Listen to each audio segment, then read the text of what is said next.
పాలన నుంచి, ఒక డిస్ట్రక్టివ్ పాలన నుంచి డెవలప్మెంట్ పాలన వరకు తీసుకెళ్ళాం.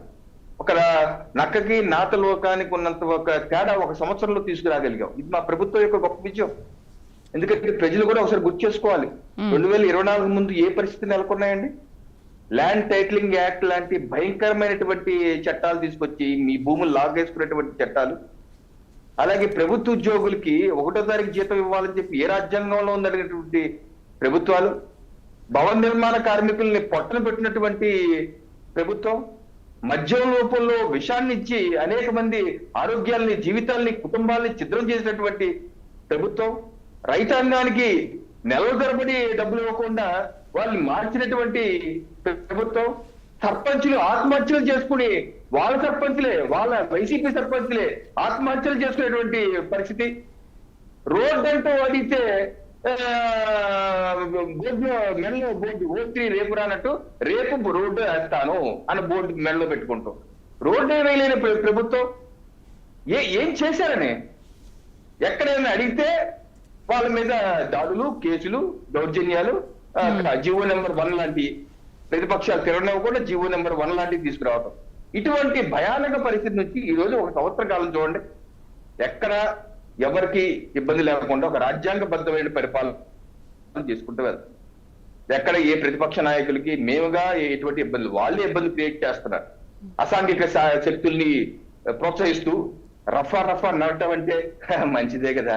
అంటే అంతకుముందు టీడీపీ పాలనలో ఎటువంటి దాడులు జరగలేవంటారా రవికిరణ్ గారు?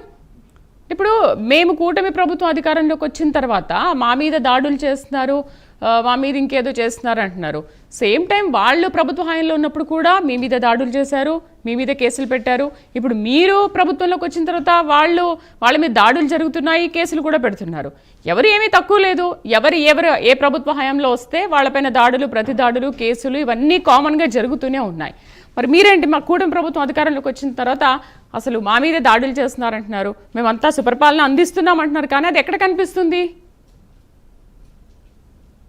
మేడం, ఇప్పుడు దాడుల విషయాన్ని తీసుకుంటే వాళ్ళ ప్రభుత్వానికి మా ప్రభుత్వానికి పోల్చడానికి అవకాశం లేదండి.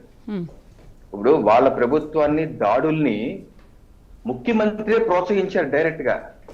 ఒక ప్రధాన ప్రతిపక్ష పార్టీ కార్యాలయంపై దాడి చేస్తే వాళ్ళందరూ నా ఫ్యాన్స్, బీపీ ఎక్కి చేశారు, తప్పేం లేదు అని చెప్పి ప్రోత్సహించినటువంటి ముఖ్యమంత్రి అండి.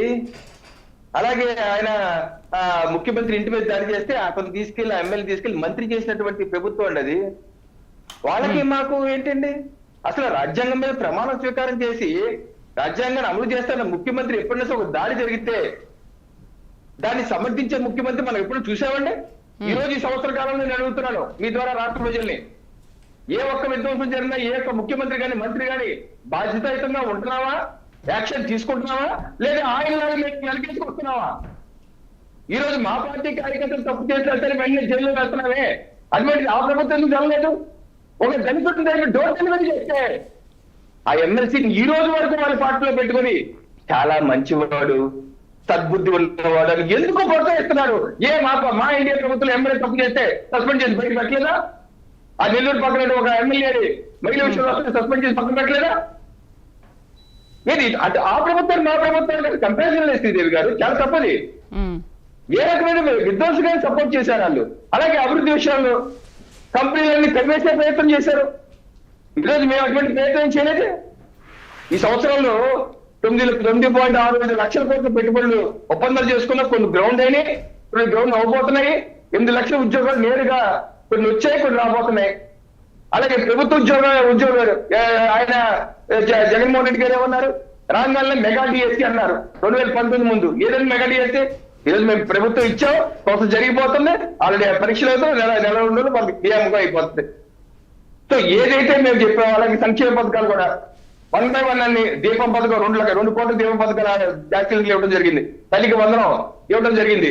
అలాగే ఈ అన్నదాత సుఖీభవ ప్రధానమంత్రి నరేంద్ర మోడీ గారు పిఎం కిసాన్ 2-3 రోజులు ఇవ్వబోతున్నారు. దాంతో ఆయన ఇచ్చే 2,000తో పాటు 5,000 రాష్ట్ర ప్రభుత్వం ఇవ్వబోతుంది. అలాగే ఉచిత బస్సు ప్రయాణం కూడా రేపు ఆగస్టు 15 నుంచి ఇవ్వబోతుంది. ఉన్న పరిస్థితుల్లో అలాగే ప్రభుత్వ ఉద్యోగులకి నెల 1వ తారీఖు జీతాలు వస్తున్నాయి. రైతులకి వారి యొక్క 66 లక్షల మెట్రిక్ టన్నులు ధాన్యం సేకరించో వారికి ఇవ్వాల్సిన 13,000 కోట్లు కూడా ఇవ్వడం జరిగింది. అలాగే పత్తి రైతులు మిర్చి సమస్యలు ఉంటే వెంటనే ప్రభుత్వం మరి ఉద్యోగస్తులకు ఉద్యోగాలు ఇస్తున్నాము అని అంటున్నారు.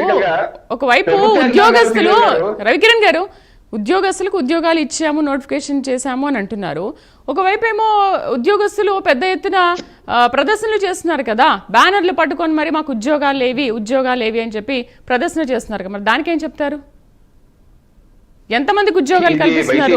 ఇప్పుడు డిఎస్సి సంథింగ్ ఇంకేదైనా కానీ 3 లక్షల